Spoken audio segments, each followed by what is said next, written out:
할렐루야, 존귀하신 하나님을 찬양합니다. 오늘도 기쁘고 감사한 마음으로 하나님을 예배합니다. 11월 23일 수요일 아침 예배를 하나님께 올려드리겠습니다. 기도하겠습니다. 존귀와 영광 받으시기에 합당하신 하나님, 주님의 그 은혜에 감사를 드립니다. 주님, 우리의 삶은 오직 주님을 바라볼 때, 주님을 의지할 때 우리에게 놀라운 은혜의 삶이 펼쳐지는 줄 믿습니다. 주님, 오늘 아침의 시간이 그 은혜의 시간이 되게 하여 주옵소서. 우리 주 예수 그리스도의 이름으로 기도드립니다. 아멘. 시편의 말씀으로 우리 하나님을 찬양하기 원합니다. 시편 86편 7절 8절 말씀입니다. 함께 합독하여 있습니다. 나의 환난 날에 내가 주께 부르짖으리니 주께서 내게 응답하시리이다. 주여, 신들 중에 주와 같은 자가 없사오며 주의 행하심과 같은 일도 없나이다. 아멘. 오늘 우리에게 주신 하나님의 말씀은 다니엘 11장 1절에서 19절까지의 말씀입니다. 매일 성경 79페이지에 있습니다. 우리 함께 합독하여 읽겠습니다. 내가 또 메대 사람 다리오 원년에 일어나 그를 도와서 그를 강하게 한 일이 있었으니라. 이제 내가 참된 것을 내게 보이리라. 보라, 바사에서 또 새 왕들이 일어날 것이요 그 후에 넷째는 그들보다 심히 부요할 것이며 그가 그 부요함으로 강하여진 후에는 모든 사람을 충동하여 헬라 왕국을 칠 것이며 장차 한 능력 있는 왕이 일어나서 큰 권세로 다스리며 자기 마음대로 행하리라.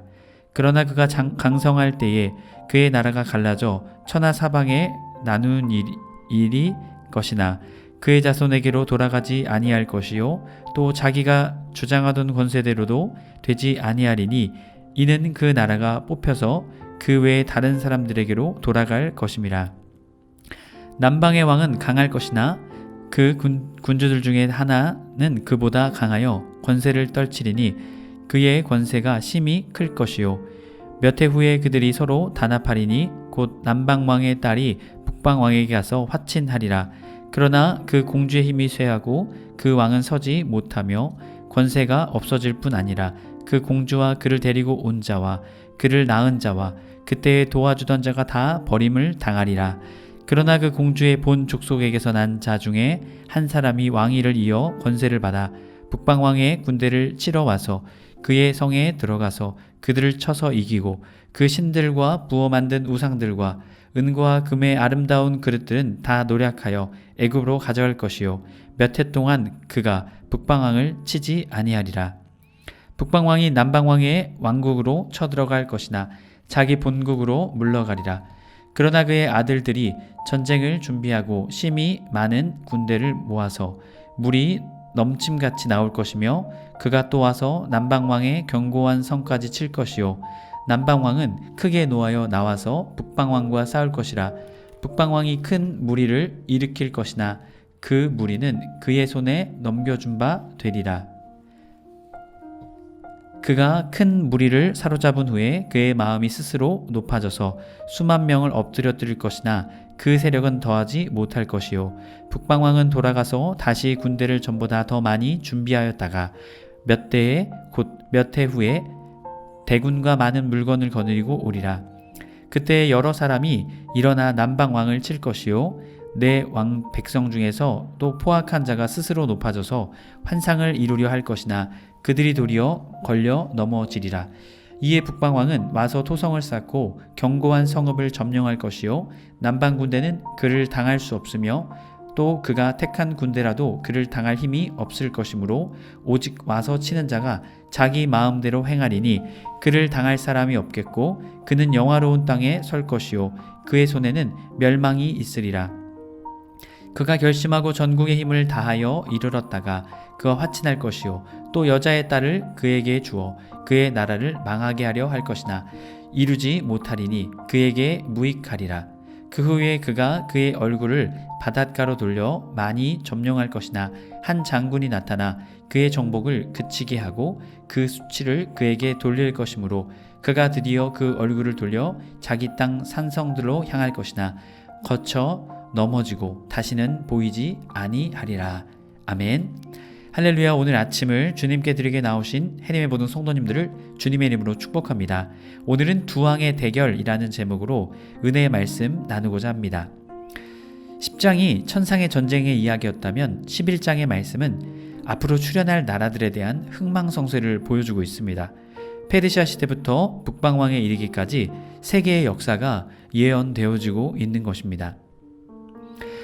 오늘 말씀을 보게 되면 고난 가운데서도 일하시는 하나님을 우리는 보게 됩니다. 알렉산더 제국의 발흥과 분열, 바로 그 이야기를 들려주며 이어지는 말씀은 두 왕의 갈등에 대한 이야기를 우리에게 들려줍니다. 1절 말씀, 내가 또 메대 사람 다리오 원년에 일어나 그를 놓아 그를 강하게 한 일이 있었느니라. 이제 내가 참된 것을 내게 보이리라. 보라, 바사에서 또 새 왕들이 일어날 것이요 그 후에 넷째는 그들보다 심히 부요할 것이요 그가 그 부요함으로 강하여진 후에는 모든 사람을 충동하여 헬라 왕국을 칠 것이며 이라 말합니다. 자, 다리오 원년에 바로 민족의 해방령을 베풀었던 왕이죠. 바로 이 배후에 누가 계셨습니까? 하나님이 계셨습니다. 하나님께서 다시 돌아가게 하실 것이다 라는 그 약속을 이 이방 왕이었던 다리오 왕을 통해서 그 일을 이루십니다. 바로 그 후에 고레스, 다리오, 그리고 캄비세스, 아하수에로 왕까지 이어지는 이 과정을 통해 이 넷째 왕 아하수에로 왕은 헬라 제국을 1차, 2차 침공하게 되게 됩니다. 하지만 실패로 끝나게 되죠. 장차 한 능력이 있는 3절 말씀을 보면 장차 한 능력이 있는 왕이 일어나서 큰 권세로 다스리며 자기 마음대로 행하리라. 바로 이 왕은 알렉산더 대왕, 헬라 제국의 알렉산더 대왕을 우리에게 말해주고 있습니다. 헬라의 알렉산더 대왕은 바로 앞선 이 1차, 2차 전쟁을 통해서 그에 대한 복수심이 있었습니다. 그래서 이 알렉산더 대왕은 1차, 2차 그 전쟁을 삼아서 이제 오히려 이 메대를 쳐들어오게 되게 되는 것이죠. 결국 가장 강력한 국가였던 이 페르시아가 헬라 제국에 의해서 멸망하게 됩니다. 4절, 그러나 그가 강성할 때에 그의 나라가 갈라져 천하 사방에 나눌 것이며 그의 자손에게로 돌아가지 아니할 것이요 또 자기가 주장하던 권세대로도 되지 아니하리니 이는 그 나라가 뽑혀서 그 외에 다른 사람들에게로 돌아갈 것임이라. 이것을 통해서 우리가 깨닫게 되는 것은 무엇인가요? 아무리 대제국을 만들었을지라도 그 모든 것들이 자신의 뜻대로 되지 않는다라는 것이죠.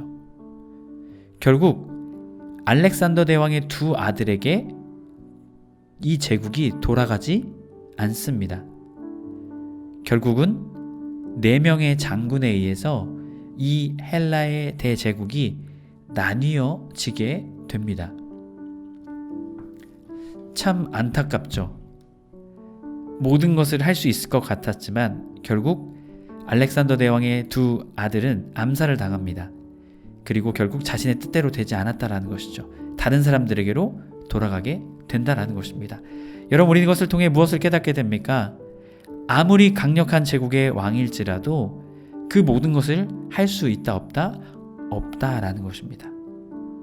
아무리 강력한 권력과 부와 부귀 영화를 가졌다 할지라도 그의 삶, 이 땅에서의 모든 역사, 모든 것을 주관할 수 없다는 것이죠. 이 모든 것을 주관하실 분이 누구십니까? 하나님이라는 사실을 우리에게 분명하게 보여주고 있습니다. 매일성경 78페이지 전체 부분입니다. 이스라엘은 지정학적으로 열강에 둘러싸여 있는 전략적 요충지였기에 열강의 가축장이 되었습니다. 따라서 이스라엘은 전쟁의 위협에 늘 시달려야 했고 전쟁으로 인해 극심한 고초를 겪어야만 했습니다. 스스로 지킬 힘이 없는 이스라엘이 살 길은 하나뿐입니다. 열강보다 강한 나라를 만드는 것이 아니라 그들보다 더 크신 하나님을 의지하는 것입니다. 우리도 이 땅에서 세상이 부러워하는 큰 것들을 의지하지 말고 크신 하나님만 의지하는 우리의 삶이 되어야 될 줄 믿습니다. 아멘이시죠? 여러분, 바로 여기에서의 우리의 아주 큰 교훈을 주고 있습니다. 오직 하나님만 의지하라. 해님의 모든 성도님들이 우리를 둘러싸고 있는 이 세상 가운데에서 하나님만 의지하며 승리하며 주님이 주시는 뜻의 길로 나아가는 여러분의 삶이 되시길 주님의 이름으로 간절히 축복합니다. 이어지는 5절부터 19절까지 말씀에서는 두 왕에 대한 갈등을 말합니다. 특별히 헬라 제국이 분열되면서 카신더, 리시마쿠스, 셀루쿠스, 톨레미 이렇게 4명의 장군에게 이 커다란 제국이 나뉘어지게 됩니다. 마케도니아 지역은 카신더, 그리고 소아시아 지역은 리시마쿠스, 그리고 메소포타미아 지역과 북부 팔레스타인 지역은 셀루쿠스, 그리고 남부 팔레스타인 지역과 애굽 지역은 톨레미에게 가게 됩니다. 특별히 오늘 이 두 왕의 갈등은요, 셀루쿠스 왕조와 톨레미 왕조에 대한 이야기를 들려줍니다. 왜 그럴까요? 바로 팔레스타인 지역을 점령하고 있는 지역들이었기에 성경은 바로 이 이스라엘이 속한 팔레스타인 지역을 중심으로 역사에 대한 이야기를 우리에게 들려줍니다. 남방왕은 강할 것이나 그 군주들 중에서 하나는 그들보다 강하여 권세를 떨치리니 그의 권세가 심히 클 것이요. 자, 남방의 왕은요, 이 톨레미라는 장군이 큰 영향력을 미치고 있었습니다. 그래서 다른 장군들보다 빠르게 이 애굽과 팔레스타인 남부 지역을 차지하게 되게 되죠. 여러분이 애굽 지역은 어떻습니까? 이 문명지의 발상지어죠. 강을 통해서 큰 부와 번영을 가지고 있던 이 지역을 이 톨레미라는 장군이 장악하게 됩니다. 자, 이 톨레미 장군의 휘하에 있던 군주들 중에 하나가 바로 셀루쿠스라는 사람입니다. 이 셀루쿠스라는 사람은 바벨론 지역의 태수로 있던 사람이었는데요. 그곳에 추후에 안티오구누스가 그 지역을 빼앗게 됩니다. 그래서 셀루쿠스가 어쩔 수 없이 톨레미에게 와서 도움을 청하게 되죠. 그리고 그것을 다시 셀루쿠스가 그곳을 차지하게 됩니다. 그 후에 이 셀루쿠스는 그 지역을 통해 엄청난 성장을 하게 됩니다. 6절 몇 해 후에 그들이 서로 단합하리니 곧 남방왕의 딸이 북방왕에게 가서 화친하리라 라고 말하고 있습니다. 바로 앞서 말씀을 보면요, 그보다 강하여 권세를 떨치리니 그의 권세가 심히 클 것이다 라고 말합니다. 이 셀루쿠스가 톨레미 밑에 있었지만 결국 톨레미보다 더 그 세력이 강성하게 된다는 것이죠. 결국 몇 해 후에 그들이 서로 단합하게 된다고 말합니다. 이때는요, 셀루쿠스 왕조가 톨레미 왕조보다 더 강력한 힘을 가지고 있었습니다. 그래서 서로 결혼을 통해서 힘을 합하려고 했다라는 것이죠. 곧 남방왕의 딸이 북방왕에게 가서 화친하리니 그러나 그 공주의 힘이 쇠하고 그 왕은 서지 못하며 권세가 없어질 뿐 아니라 그 공주와 그를 데리고 온 자와 그를 낳은 자와 그때 도와주던 자가 다 버림을 당하리라. 결국 결혼 동맹이 좋은 결말을 가져오지 못했다라는 것이죠.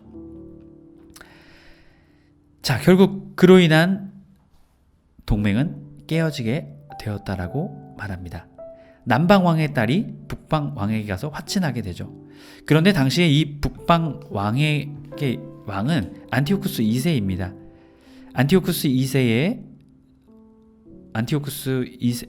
이 결혼을 추진하게 되는 것이죠. 결국 이 결혼을 통해서 그들은 힘을 합치고 더 강력한 국가로 힘으로 나아가려고 했지만 그러지 못합니다.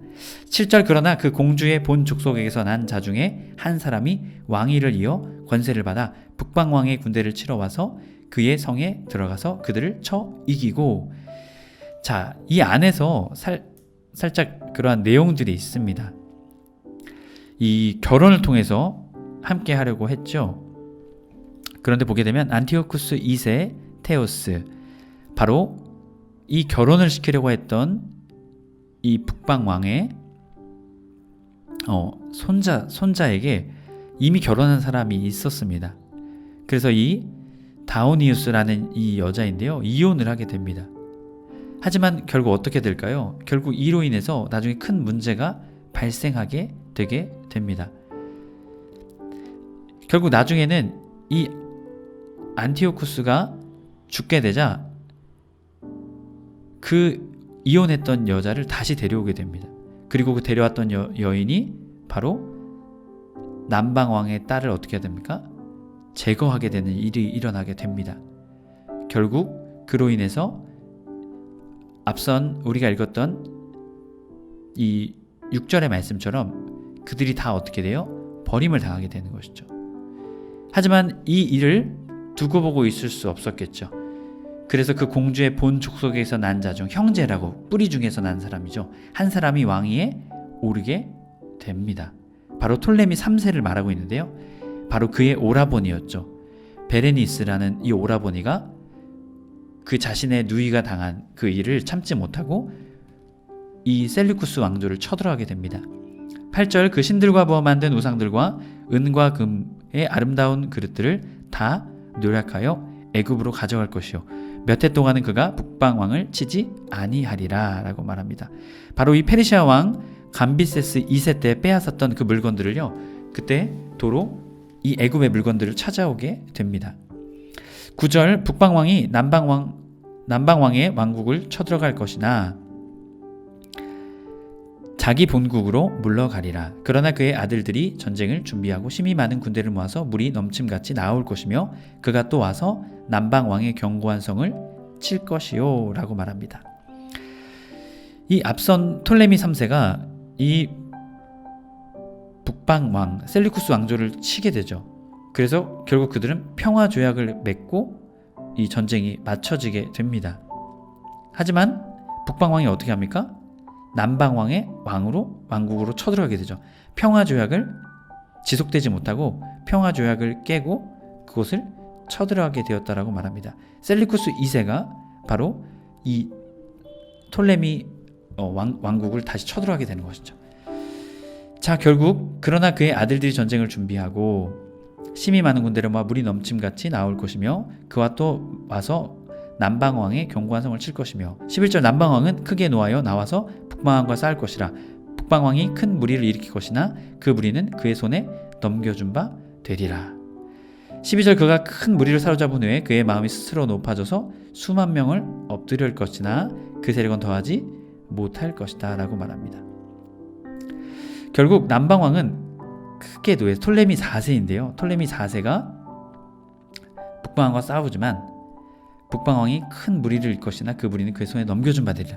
결국 이 남방왕이 승리를 하게 되게 됩니다.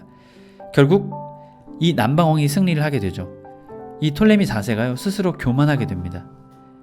그리고 그의 세력은 어떻게 돼요? 더하지 못할 것이다 라고 말하죠. 그리고 이 북방왕 13절에 북방왕은 돌아가서 다시 군대를 전보다 더 많이 준비하여 곧 몇 해 후에 대군과 많은 물건을 거느리고 오리라 라고 말합니다. 바로 안티오쿠스 3세를 말하고 있는데요. 이 안티오쿠스 3세 그리고 여기 10절의 말씀부터는요 톨레미 4세와 톨레미 5세 그리고 셀리쿠스 3세 그리고 이어지는 왕이었던 안티오쿠스 3세의 마그누스라는 사람을 우리에게 이야기하고 있습니다. 결국 이 북방이 남을 쳐들어가서 남방왕이 승리하게 되죠. 그리고 남방왕이 어떻게 돼요? 스스로 교만하게 되는 것이 12절까지 내용입니다. 그래서 북방은 다시 돌아가서 다시 군대를 많이 모아서 어떻게 하냐면요, 바로 남방왕을 치는 것이 아니라 이 동쪽으로 이 동방으로 공격을 가게 됩니다. 그래서 인도까지 이르러서 그들이 많은 승리를 얻고 약 8년간의 기간 동안 인도까지 가서 그들이 많은 영토를 확보하게 되게 됩니다. 그리고 나서 이제 14절의 말씀을 보면 그때 여러 사람이 일어나서 남방왕을 칠 것이다 라고 말합니다. 바로 이 톨레미 4세와 톨레미 아내가 이 남방왕이 갑작스럽게 죽게 됩니다. 그리고 톨레미 5세가 왕으로 즉위하게 됩니다. 그때 약 나이가 4세에서 7세였다고 합니다. 그의 어머니에 의해서 섭정으로서 그 나라를 다스리고 있었습니다. 바로 이것을 지켜보고 있던 안티오쿠스 3세가 가만히 있었을까요? 가만히 있지 않았죠. 안티오쿠스 3세가 바로 전쟁을 준비합니다. 14절의 말씀이 바로 그때를 말하고 있습니다. 여기서 여러 사람은요, 바로 마케도니아의 필립 5세라는 동맹국이 있었습니다. 그 나라와 또한 이 안티오쿠스 3세가 당시에 남방 왕국에 있던 이 내부자들이죠. 이 북부 왕에게 정보를 주고 그들에게 붙어있던 사람들, 많은 사람들을 이렇게 독려했다라는 것이죠. 그래서 남방 왕을 치게 됩니다. 바로 14절의 말씀인데요. 내 백성 중에서도 포악한 자가 스스로 높아져서 환상을 이루려 할 것이나 그들이 도리어 걸려 넘어지리라 라고 말합니다. 바로 여기에 합류했던 사람들 중에 사람들이 또 누가 있었냐면요, 바로 유대인들이 있었다라는 것이죠. 유대인들 중에 그들이 이 북부 왕과 힘을 합쳐서 이 톨레미 왕조를 몰아내고 자신들의 그러한 힘을 차지하고자 했던 유대인들, 바로 유대 지역에 있던 유대인들, 반란자들이 함께 있었다는 것이죠. 하지만 이들이 어떻게 합니까? 도리어서 걸려 넘어지게 되었다는 것이죠. 15절 이에 북방왕은 와서 토성을 쌓고 견고한 성읍을 점령합니다. 바로 이 시돈성을 그들이 점령하게 됩니다. 남방군대는 그를 당할 수 없으며 또 그가 택한 군대라도 그를 당할 힘이 없을 것이므로 16절 오직 와서 치는 자가 자기 마음대로 행하리니 그를 당할 사람이 없겠고 그는 영화로운 땅에서 살 것이요 그의 손에는 멸망이 있으리라. 바로 북부 왕이 이 남방 왕을 계속해서 치고 그들을 멸망시키게 될 것이다 라고 말하고 있습니다. 17절 그가 결심하고 전국의 힘을 다하여 이르렀다가 그가 화친할 것이요. 결국 그 결론은 그들과 화친을 맺게 되는 것이죠. 또 여자의 딸을 그에게로 주어 그의 나라를 망하게 하려 할 것이나 이루지 못하리니 그에게 무익하리라. 바로 이 안티오쿠스 3세가 이 남방을 계속 치고 결국에는 평화조약을 맺고 자신의 딸을 이 톨레미 이 5세와 이 결혼하는 것을 맺게 됩니다. 왜냐하면 당시에 이 로마도 이 상황을 주시하고 있었기 때문이었죠. 하지만 자신의 딸을 통해서 남방 이 왕 지역을 톨레미 왕조를 지배하려던 이 안티오쿠스 3세의 계획은 무익하게 된다고 성경은 말합니다. 18절 그 후에 그가 그의 얼굴을 바닷가로 돌려서 많이 점령할 것이나 한 장군이 나타나 그의 정복을 그치게 하고 그 수치를 그에게로 돌릴 것이므로 그가 드디어 그 얼굴을 돌려 자기 땅 산성들을 향할 것이나 거쳐서 넘어지고 다시는 보이지 아니하리라 라고 말하고 있습니다. 이 안티오쿠스 3세는 결국 평화조약을 맺고 자신의 딸을 왕과 결혼시킵니다. 그리고 나서 이제 눈을 어디로 돌립니까? 지중해 지역으로 돌리게 됩니다. 당시의 지중해 지역은 로마가 패권을 잡고 있었습니다. 그래서 두 번에 걸친 전쟁을 펼칩니다. 데모필레와 마그네시아라는 이 두 곳에서 전쟁을 펼칩니다. 하지만 이 로마의 스키피오 장군이죠. 우리가 알고 있는 하니발과 싸웠던 스키피오 아프리카누스의 형입니다. 바로 그 장군과 전쟁을 하게 되면서 결국은 패하게 됩니다. 그리고 아파미아 조약을 맺음으로 인해서 조공을 바치고 또한 20명의 인지를 빼앗기게 되고 자신의 왕국으로 돌아가서 죽음을 맞이하게 된다는 것이죠. 여러분 오늘 말씀을 통해 우리가 무엇을 깨닫게 됩니까? 사람의 힘, 사람의 권력은요 끝이 있다는 것을 우리에게 말해줍니다. 또한 이 역사의 주관자는 하나님이심을 우리에게 말하고 있습니다. 여러분 그렇게 우리는 더욱더 세상의 큰 권력과 사람들을 의지할 것이 아니라 우리 하나님께, 세상보다 더 크신 주님께 소망을 두며 주님의 뜻을 구하며 나아가는 해림의 모든 성도님들의 삶 되시길 주님의 이름으로 간절히 축복합니다. 기도하겠습니다. 은혜와 사랑의 하나님 감사합니다. 주님, 팔레스타인 지역의 이러한 역사들을 살펴보았습니다. 하지만 아무리 강한 왕이 나올지라도 결국 그 끝은 있었습니다. 주님, 이것을 통해 우리는 이 세상보다 더 크신 주님, 이 세상의 역사보다 더 크신 주님, 권력과 부귀와 영화보다 더 크신 주님을 바라보게 됩니다. 주님, 이 세상보다 크신 주님만 믿고 주님만 바라보며 살아가는 해림의 모든 우리 그리스도인의 삶이 될 수 있도록 주님, 우리의 삶을 인도하여 주옵소서.